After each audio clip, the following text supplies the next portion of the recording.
This is gonna blow your mind. Why is Iran, a nation once seen as a regional powerhouse, now looking to the Philippines for answers? Iran, a nation rich in oil and steeped in centuries of history, now finds itself at a crossroads. Once a regional powerhouse, Iran's fortunes have shifted dramatically in recent years, leaving its leaders searching for new solutions in a rapidly changing world. Surprisingly, Iran is now turning to the Philippines for answers, not for military aid or political alliances, but for a lifeline to economic survival and renewal. The Iranian economy is in freefall.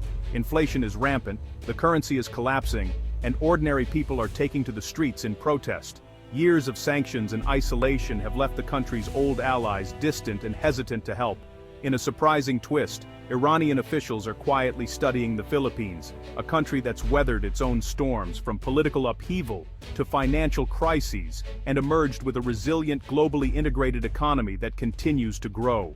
While Iran's economic model has long been state-controlled and heavily dependent on oil exports, the Philippines has charted a different course.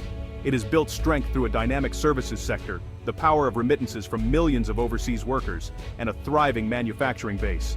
The Iranian government, once rigid and resistant to change, is now considering ideas that were once unthinkable, ideas that challenged decades of economic orthodoxy.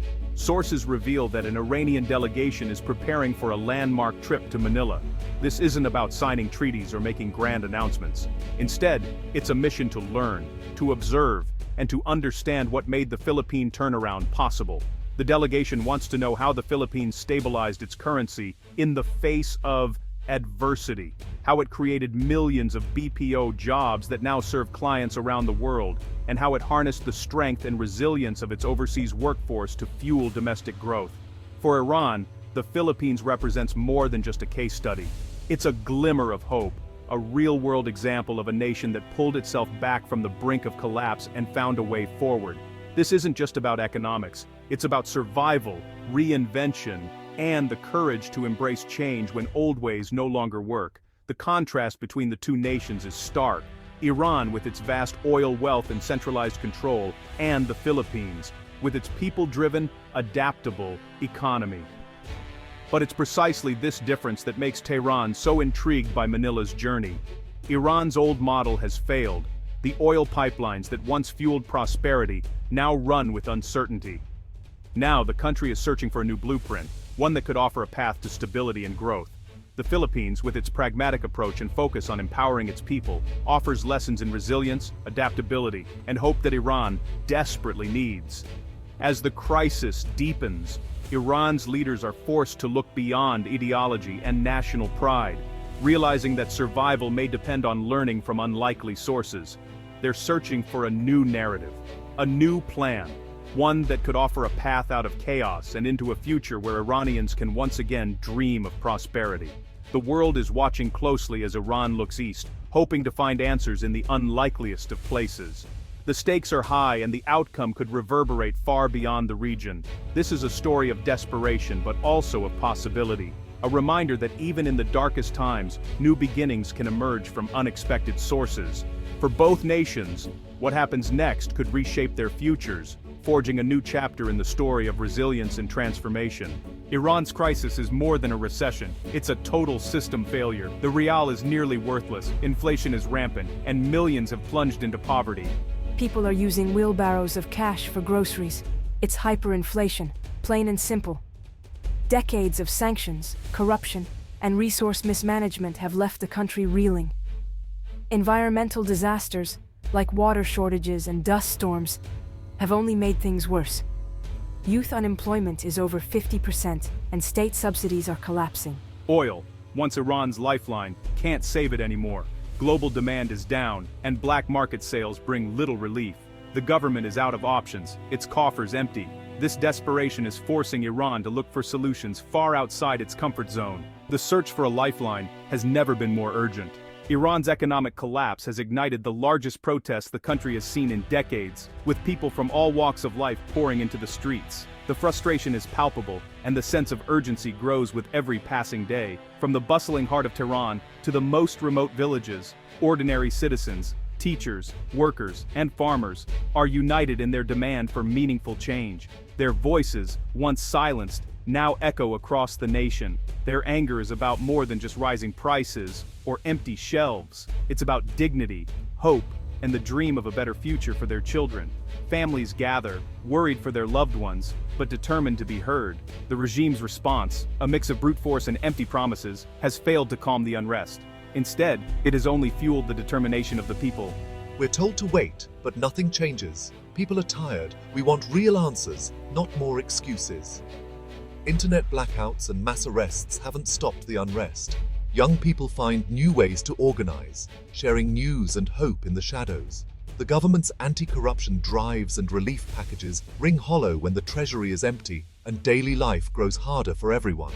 The credibility of the regime is gone, replaced by widespread disillusionment and anger that can be seen in the graffiti on city walls. Internal pressure is mounting, and the atmosphere is tense. Every night, more people gather, refusing to be silenced. The leadership knows time is running out. Behind closed doors, officials scramble for solutions, aware that their grip on power is slipping. Without real economic stability and genuine reform, these protests could easily spiral into a full-blown revolution. Seeking help from the Philippines is a pragmatic move, one that allows Iran to look for new partners without appearing to capitulate to the West or lose face internationally.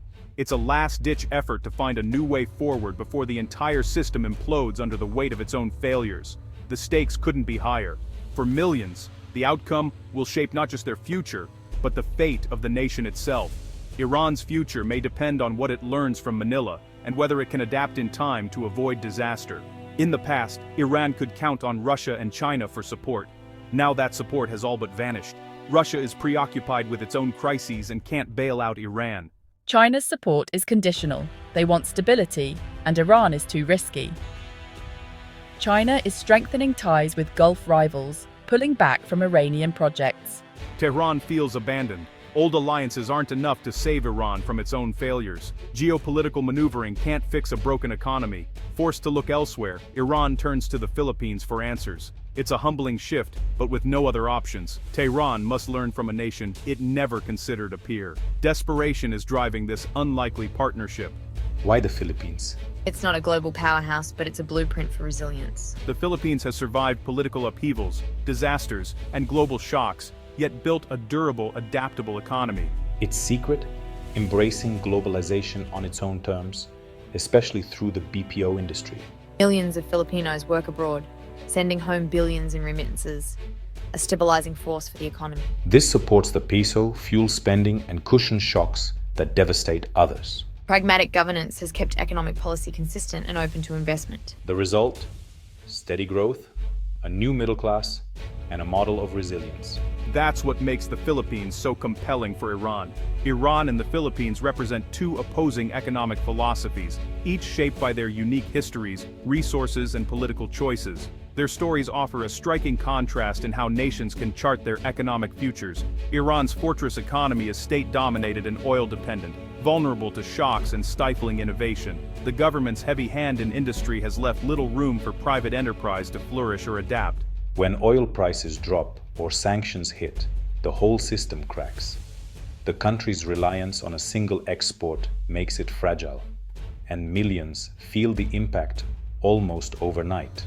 The private sector is crowded out, and young talent has few opportunities. Many graduates struggle to find meaningful work, leading to frustration and a growing sense of stagnation. The result, a brittle, isolated economy unable to provide for its people. Everyday life is marked by shortages, rising prices, and a sense of uncertainty about the future. The Philippines, by contrast, is like a bustling port, open, diverse, and globally connected. Its economy thrives on movement, trade, and the energy of its people. Its strength comes from services, remittances, manufacturing, and a vibrant consumer market.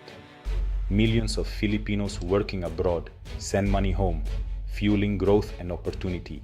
Diversification means a crisis in one area doesn't bring down the whole system. The economy can absorb shocks and keep moving forward, even when global conditions change. The BPO industry and remittance economy have created a new middle class and fueled small businesses. This has led to rising living standards and a sense of optimism for the future. The economy grows from the bottom up and the outside in, with entrepreneurship and global connections driving progress at every level of society. This flexible, integrated approach is what Iran is now studying. Policymakers are looking for ways to open up, diversify, and unleash the potential of their people. The urgency is real. Tehran needs a new model. Fast. The stakes are high, and the choices made today will shape the country's future for generations to come. The Iranian delegation in Manila has a clear agenda. They want to know how the Philippines stabilized its currency and kept the peso steady. They're studying the central bank, foreign reserves, and the impact of remittances. Job creation is next. How did the BPO sector take off, and can Iran find its own niche? Iran's considering how to better engage its diaspora, turning brain drain into a national asset. The biggest lesson is pragmatism, putting economic stability ahead of rigid ideology. Iran is searching for a middle path, open up, but on its own terms. The Philippine model isn't a perfect fit, but its principles are powerful. Tehran is desperate for practical solutions, not just theory. The stakes, nothing less than national survival. Can Iran actually implement these lessons? The challenges are immense: political, ideological, and structural.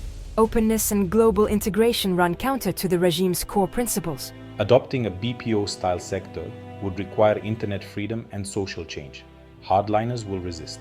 Powerful state interests and the Revolutionary Guard control much of the economy and will fight reform. International sanctions make attracting investment nearly impossible. Without resolving its standoff with the West, true integration is out of reach. Still, the fact that Iran is even considering these ideas is remarkable. Change may come slowly, through special economic zones or diaspora engagement. The alternative, continued collapse, is far worse. Iran's turn to the Philippines is a story of desperation meeting innovation. If Iran can adapt even part of the Filipino playbook, it could stabilize its economy and quell unrest. For the Philippines, sharing its story elevates its global standing, but also carries risks. Engaging with Iran could complicate Manila's foreign policy. This partnership challenges our assumptions about where solutions come from. It shows that even developing nations can teach powerful lessons. Whether this leads to real change in Iran remains to be seen. The barriers are huge, but hope is better than none. The world is more interconnected than we think. The future of millions may hinge on this improbable dialogue. Two nations, an ocean apart, united by crisis and the search for survival.